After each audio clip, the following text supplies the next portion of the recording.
Hello food lovers, welcome to our channel. నేను మీ రాణి Eramsetti. Friends, ఈరోజు breakfast recipe చేసి చూపించబోతున్నానండి. బ్రేక్ఫాస్టే కాదు, టీ టైంలో చేసుకునే స్నాక్ అని కూడా అనొచ్చండి. ఆ ప్రాసెస్ అంతా చూద్దాం. వీడియోని ఫస్ట్ నుంచి లాస్ట్ వరకు చూడండి. బ్రేక్ఫాస్ట్ అంటే మనకి ఎక్కువగా మినప్పప్పు నానపెట్టడం, కడగటం, రుబ్బటం అదంతా ఎక్కువగా శ్రమ అని అనిపిస్తుంది కదా. అలా కాకుండా గారెలు చేసుకోవాలి అంటే మినప్పప్పుతో అస్సలు పని లేదండి. చాలా టేస్టీగా క్రిస్పీగా ఈ గారెలు అనేవి ఉంటాయి. మినప్పప్పు గారెల కన్నా కూడా చాలా కమ్మగా అనిపిస్తాయండి. ఒక్కసారి నేను చూపించబోయే ప్రాసెస్తో మీరు కుక్ చేసి చూడండి. ఇంట్లో అందరికీ కూడా ఈ రెసిపీ చాలా బాగా నచ్చుతుంది. ఛానల్ని ఫస్ట్ టైం వాచ్ చేసిన వారు సబ్స్క్రైబ్ చేసుకుని పక్కనే ఉన్న బెల్ బటన్ క్లిక్ చేయండి. నేను పెట్టబోయే రెసిపీస్ అని డైలీ మీ ఫోన్కి నోటిఫికేషన్కి వస్తాయి. ఓపెన్ చేసి చూడండి. ఇక ప్రాసెస్లోకి వెళ్ళిపోదాం. గారెలకు కావాల్సిన ఇంగ్రీడియంట్స్ అండి: 1 కప్పు సూజీ రవ్వ తీసుకోండి, ఉప్మా రవ్వ అంటాం కదా. అలాగే అదే కప్పుతో 1/2 కప్పు అటుకులు తీసుకోండి. అలాగే 1 కప్పు పెరుగు తీసుకోండి. ఇవి 3 కూడా మిక్సింగ్ బౌల్లోకి వేసేసుకోండి. అటుకులు, ఉప్మా రవ్వ, పెరుగు ఈ 3 కూడా గిన్నెలోకి వేసేసుకుని గరిటెతో బాగా కలపండి. రవ్వ, అటుకులు కూడా పెరుగుని బాగా పీల్చుకోవాలి. ఇప్పుడు కొంచెంగా వాటర్ పోసుకుంటూ పిండిని మరి జారుగా కాకుండా చాలా గట్టిగా కలపండి.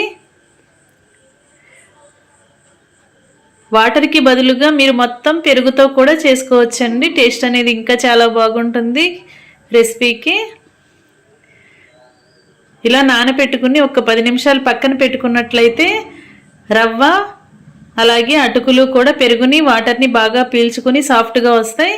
ఇప్పుడు ఒక బంగాళదుంపని లేదా 2 బంగాళదుంపల్ని కట్ చేసుకుని ఒక గిన్నెలోకి వేసుకుని వాటర్ పోసుకుని చిటికెడు సాల్ట్ వేసుకుని కుక్కర్లో పెట్టి 3 విజిల్స్ వచ్చేంత వరకు ఉడికించండి. ఉడికిన తర్వాత చూపిస్తాను. ఈ లోపుగా మనం 10 నిమిషాల తర్వాత నానబెట్టుకున్న రవ్వని, అటుకుల్ని చూసినట్లయితే వాటర్ని, పెరుగుని బాగా పీల్చుకుని ఇలా చక్కగా సాఫ్ట్గా వచ్చాయి. ఇదంతా కూడా చక్కగా మెత్తగా వచ్చిందండి. ఈ గిన్నెను పక్కన పెట్టుకోండి.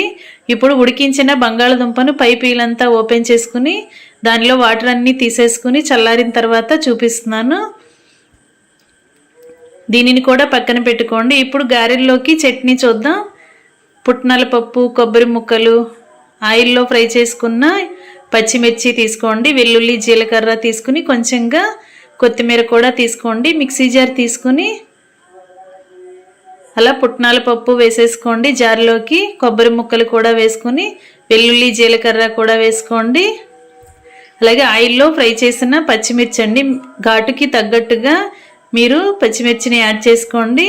అలాగే కొత్తిమీరను కూడా మిక్సీ జార్లో వేసేసుకుని టేస్ట్కి సరిపడా సాల్ట్ వేసుకుని మూత పెట్టుకుని ముందుగా వాటర్ అనేవి ఏమీ యాడ్ చేయకుండా బరకగా గ్రైండ్ చేయండి. బాగా నలిగిన తర్వాత తగినన్ని వాటర్ పోసుకుని చట్నీని మెత్తగా గ్రైండ్ చేయండి. మరి ఒకేసారి ఎక్కువగా వాటర్ పోయకుండా నలిగినంత తర్వాత మాత్రమే వాటర్ యాడ్ చేసుకుంటే చట్నీ అనేది చాలా ఈజీగా నలిగిపోతుంది. ఈ విధంగా గ్రైండ్ చేసుకోండి. పప్పులు అలాగే కొబ్బరి ముక్కలు కూడా చాలా సాఫ్ట్గా నలిగిపోయాయి కదా. ఇదంతా కూడా ఒక గిన్నెలోకి వేసుకోండి. ఇప్పుడు చట్నీకి పోపు రెడీ చేద్దాం. స్టవ్ ఆన్ చేసి గిన్నెను పెట్టుకోండి. 1 టేబుల్ స్పూన్ ఆయిల్ పోసుకుని ఆయిల్ బాగా కాగిన తర్వాత పచ్చిశనగపప్పు, మినప్పప్పు, ఆవాలు, జీలకర్ర అలాగే వెల్లుల్లి రెబ్బలు వేసుకుని కొన్ని కరివేపాకులు కూడా వేసుకుని బాగా చిటపట్లాడిన తర్వాత పోపు అంతా క్రిస్పీగా ఫ్రై అయిన తర్వాత చట్నీ చేసి రెడీ చేసుకుని పెట్టుకున్న బౌల్లోకి వేసేసుకుందాం. ఈ పోపు వల్లనే చట్నీకి చాలా టేస్ట్ అనేది వస్తుందండి. పోపు వేయటం అస్సలు మిస్ చేయొద్దు, స్కిప్ చేయొద్దు. ఈ పోపు అంతా కూడా చట్నీలో కలిపేసుకుని గిన్నెను పక్కన పెట్టుకోండి. చట్నీని ఒకసారి టేస్ట్ చూసుకోండి. సాల్ట్ కానీ మీ టేస్ట్కి తగ్గట్టుగా లేకపోతే యాడ్ చేసుకుని ఈ చట్నీ కప్పుని పక్కన పెట్టుకుందాం. అటుకులు, రవ్వ కూడా బాగా నానాయి కదా. ఇప్పుడు గారెల్లో పిండిలోకి కావాల్సిన ఇంగ్రీడియంట్స్ అండి: సన్నగా తరిగిన ఉల్లిపాయలు, పచ్చిమిర్చి, కరివేపాకులు, కొత్తిమీర అలాగే అల్లము, జీలకర్ర తీసుకోండి. ఇప్పుడు నానిన అటుకులు, బొంబాయి రవ్వ మిశ్రమంలోకి మనం కట్ చేసి పెట్టుకున్న ఇంగ్రీడియంట్స్ అన్నీ యాడ్ చేద్దాం. ఉల్లిపాయ ముక్కలు, పచ్చిమిర్చి, కొత్తిమీర, కరివేపాకు వేసుకుని అల్లం ముక్కలు, సన్నగా తరిగిన అల్లం ముక్కలు, 1 టేబుల్ స్పూన్ జీలకర్ర వేసుకోండి. ఇవన్నీ కూడా పిండిలో వేసేసుకున్నాం కదా. ఇప్పుడు ముందుగా ఉడకపెట్టుకుని పీల్ ఓపెన్ చేసుకున్న బంగాళదుంపని ఇలా గ్రేటర్తో తురుముకోండి. ఇలా తురుముకుని తీసుకున్నట్లయితే దుంప అనేది పలుకులుగా లేకుండా పిండిలోకి చక్కగా కలిసిపోతుందండి. ఇలా ముద్దలాగా వచ్చేయాలి. ఇలా ఉడికించుకున్న దుంపలన్నీ కూడా ఇదే విధంగా గ్రేటర్తో తురుముకోండి.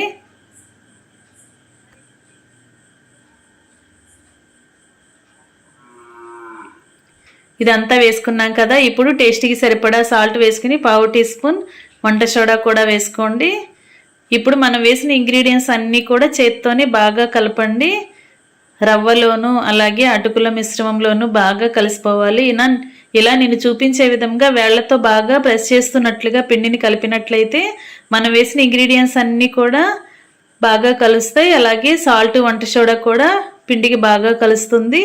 ఈ విధంగా బాగా కలపండి. చేతికి పిండి అనేది అంటుకున్నట్లుగా అనిపిస్తే కొంచెంగా ఆయిల్ అప్లై చేసుకుని కలుపుకోండి. ఇలా మొత్తం రెడీ చేసి పెట్టుకున్నాం కదా. ఒక గిన్నెలోకి 1 టేబుల్ స్పూన్ ఆయిల్ వేసుకుని పక్కన పెట్టుకోండి. ఇప్పుడు చేతికి ఆయిల్ని అంటించుకుని పిండిని కొంచెం కొంచెంగా తీసుకుంటూ గారెలను చేసుకుందాం. ఫ్రెండ్స్, ఛానల్ని ఫస్ట్ టైం వాచ్ చేసిన వారు సబ్స్క్రైబ్ చేసుకుని పక్కనే ఉన్న బెల్ బటన్ క్లిక్ చేయటం మాత్రం మర్చిపోకండి. నేను పెట్టబోయే రెసిపీస్ అన్నీ డైలీ మీ ఫోన్కి నోటిఫికేషన్కి వస్తాయండి. ఓపెన్ చేసి చూడండి. మీకు నచ్చిన రెసిపీస్ని కుక్ చేయండి. సింపుల్ ప్రాసెస్తో, తక్కువ ఇంగ్రీడియంట్స్తో తక్కువ టైంలో కుక్ చేసే ప్రాసెస్ని చూపిస్తాను. అవి మీ అందరికీ కూడా చాలా నచ్చుతాయి. రెసిపీస్ కూడా చాలా చాలా టేస్టీగా వస్తాయండి. మీ అందరూ ఖచ్చితంగా ట్రై చేసి చూడండి.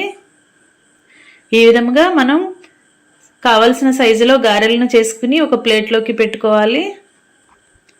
ఈ విధంగా గారెలన్నీ కూడా పిండంతా కూడా గారెలుగా ప్రిపేర్ చేసుకుని ముందుగానే ఇలా ప్లేట్లోకి పెట్టుకోండి.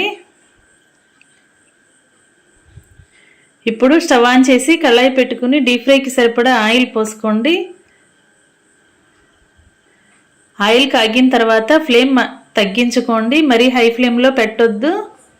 మీడియం ఫ్లేమ్లో మాత్రమే ఈ గారెలను డీప్ ఫ్రై చేసుకున్నట్లయితే గారె అనేది లోపల వరకు కూడా చాలా చాలా క్రిస్పీగా డీప్ ఫ్రై అవుతుంది. తింటున్నప్పుడు చాలా కరకరలాడుతూ టేస్టీగా ఉంటాయండి. మరి హై ఫ్లేమ్లో డీప్ ఫ్రై చేయకుండా మీడియం ఫ్లేమ్లో మాత్రమే వీటిని వేపండి. ఇలా కళాయిలో వేసుకుని ఆయిల్కి పట్టినన్ని గారెలను వేసుకుని ఒకవైపున క్రిస్పీగా ఫ్రై అయిన తర్వాత వెనక వైపు కూడా ఫ్రై చేసుకోండి. రెండు వైపులా ఇలా ఎప్పటికప్పుడు గరిటెతో తిప్పుకుంటూ ఫ్రై చేసుకోండి.